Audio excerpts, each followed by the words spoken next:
Hello दोस्तों, मैं कमल आपका स्वागत करता हूँ। एक बहुत ही सुंदर और अच्छी कहानी है जो है पति पत्नी का सच्चा प्यार, जिसका शीर्षक है।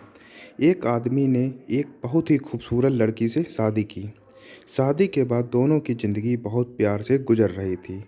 वह उसे बहुत चाहता था और उसकी खूबसूरती की हमेशा तारीफ किया करता था। लेकिन कुछ महीनों के बाद लड़की चर्म रोग अर्थात स्किन डिसीज़ से ग्रसित हो गई और धीरे धीरे उसकी खूबसूरती जो थी वह जाने लगी। खुद को इस तरह देख उसके मन में डर सताने लगा कि यदि वह बदसूरत हो गई तो उसका पति उससे नफरत करने लगेगा और वह उसकी नफरत जो है बर्दाश्त नहीं कर पाएगी। इसी बीच एक दिन पति को किसी काम से शहर से बाहर जाना पड़ा। काम ख़त्म कर वह घर वापस लौट रहा था तो उसका एक्सीडेंट हो गया। एक्सीडेंट में उसकी ने अपनी दोनों आंखें खो दी, लेकिन इसके बावजूद भी उन दोनों की ज़िंदगी सामान्य तरीके से आगे बढ़ती रही। समय गुजरता रहा और अपने चर्म रोग के कारण लड़की ने अपनी खूबसूरत पूरी तरह गंवा दी।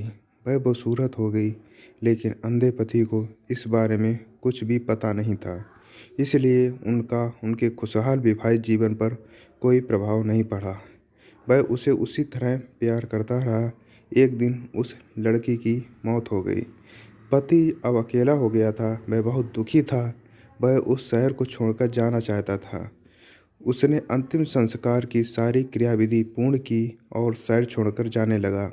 तभी एक आदमी ने पीछे से उसे पुकारा और पास आकर कहा, अब तुम बिना सहारे के अकेले कैसे चल पाओगे? इतने साल तो तुम्हारी पत्नी तुम्हारी मदद किया करती थी। पति ने जवाब दिया, दोस्त, मैं अंधा नहीं हूँ।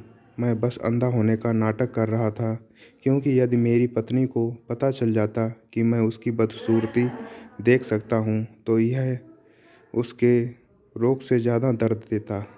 इसलिए मैंने इतने साल अंधे होने का दिखावा किया। वह बहुत अच्छी पत्नी थी। मैं बस उसे खुश रखना चाहता था। दोस्तों, इस कहानी से हमें सीख मिलती है, खुश रहने के लिए हमें भी एक दूसरे की कमियों के प्रति आंखें बंद कर लेनी चाहिए और उन कमियों को नज़रअंदाज कर देना चाहिए। क्योंकि जो छोटी छोटी कमियां होती हैं वह सभी व्यक्ति के अंदर होती हैं। ठीक है, अगर हम छोटी छोटी कमियों को अपने दिल में रखेंगे तो इससे क्या होगा, हम मतलब कि जो अपनी खुशियां हैं वो धीमे धीमे खो देंगे और अंदर नफ़रत ही नफ़रत रह जाएगी।